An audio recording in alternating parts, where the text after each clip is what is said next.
बिस्मिल्लाहिर्रहमानिर्रहीम। अस्सलाम वालेकुम। फूड इज़ लाइफ में खुश आमदीद कहती हूँ। उम्मीद है कि आप सब खैरियत से होंगे। आज मैं आपके लिए बहुत ही मज़ेदार सी सर्दियों की सौगात कश्मीरी चाय की रेसिपी लेकर आई हूँ, जो बहुत ही मज़ेदार और ऑथेंटिक रेसिपी है। जैसे शादियों में कश्मीरी चाय मिलती है, वैसे ही आपको मैं आज बनाना सिखाऊंगी और सारे टिप्स और ट्रिक्स बताऊंगी कैसे इसका कलर हम निकाल सकते हैं।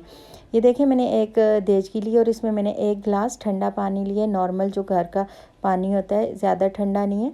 और 3 से 4 अदद मैंने इसमें लौंग और 2 दालचीनी के टुकड़े डाले हैं और 3 से 4 अदद मैंने इसमें सब्ज़ इलायचियाँ डाली हैं। और 1 चम्मच भरकर मैंने 1 टेबल स्पून मैंने इसमें पत्ती डाली है चाय की, जो कश्मीरी चाय की पत्ती होती है, आम पंसारी की शॉप से मिल जाती है, वो आप इसमें डाल दें। और इसको असल में हमने फेंट के पकाना है। इस तरह आप इसको फेंटते जाएं और तकरीबन 10 मिनट तक आप इसको इसी तरह फेंटते रहें इसमें। तो इंशाल्लाह इसका कलर बहुत ही ज़बरदस्त सा कलर आएगा। आपको आर्टिफिशियल कलर इसमें ऐड करने की ज़रूरत नहीं पड़ेगी।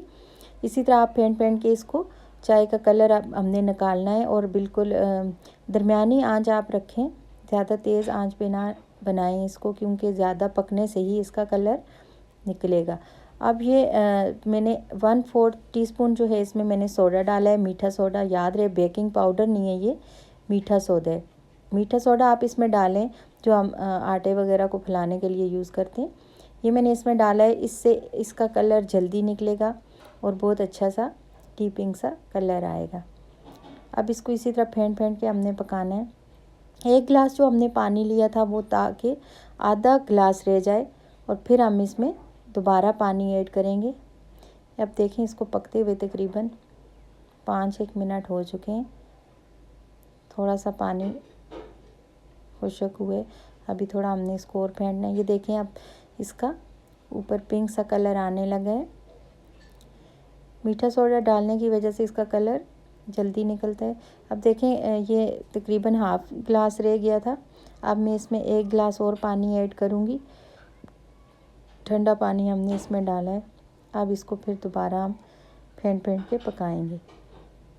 इसी तरह आप मुसलसल इसको हिलाते रहें। जितना आप इसको अच्छा फेंटेंगे उतना ही अच्छा कलर इसका निकल के आएगा।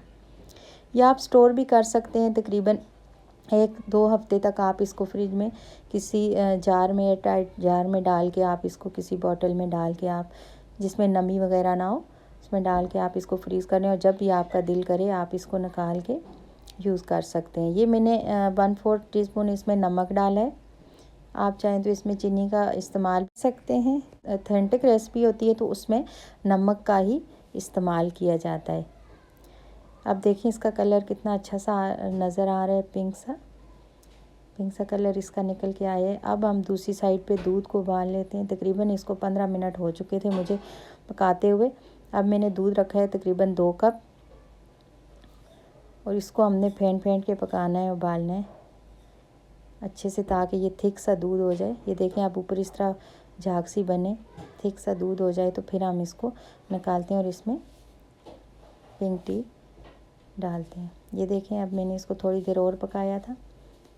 अब ये तकरीबन हाफ़ रह गया 1 गिलास, तो मैं इसको अब ऑफ़ कर दूंगी चूल्हे की फ्लेम, और इसको हम निकाल के छान लेंगे।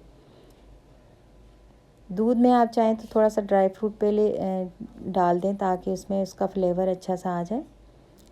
फिर आप इसमें चाय को मिक्स करें और पूरी सर्दियां आप इंजॉय करें। एक दफ़ा आप बना के रख लें, 10-15 दिन इसकी शेल्फ़ लाइफ है। आप इसको फ्रिज में रख सकते हैं। 10-15 दिन के बाद आप दोबारा बना के रख लें। ये देखिए, मैंने अब दूध डाल दिए कप में। दोनों कप में मैंने 2 कप बना रही हूँ, तो मैंने 2 कप में दूध निकाल लिया है। अब मैं इसमें जो हमने कश्मीरी चाय का कावा बनाया है इसमें ऐड करूँगी। फिर देखें कितनी ज़बरदस्त सी हमारी पिंक टी बनेगी। ये देखें, मैंने इसमें कोई भी आर्टिफिशियल कलर नहीं यूज़ किया है, इसका अपना कलर है। हमने इसको इतना पकाया था कि इसका अच्छे से कलर निकल कर आया है। अब इसमें कुछ ड्राई फ्रूट आप ऐड कर लें, कुछ पिस्ते, बादाम वगैरह इसमें ऐड कर सकते हैं। चाहें तो नारियल का इस्तेमाल भी कर सकते हैं। ये बहुत ही मज़ेदार सी चाय है, कश्मीरी चाय। इसी तरह शादियों में भी इसको सर्व किया जाता है। अब आप इसको एंजॉय करें और पूरी सर्दियाँ और मुझे दुआओं में याद रखें। और अगर आपको मेरी कोई रेसिपी पसंद आती है तो इसे मेरे चैनल को सब्सक्राइब किया करें और मेरी वीडियो को लाइक कर दिया करें। इजाज़त चाहती हूँ, मिलते हैं नेक्स्ट रेसिपी के साथ। अल्लाह हाफ़िज़।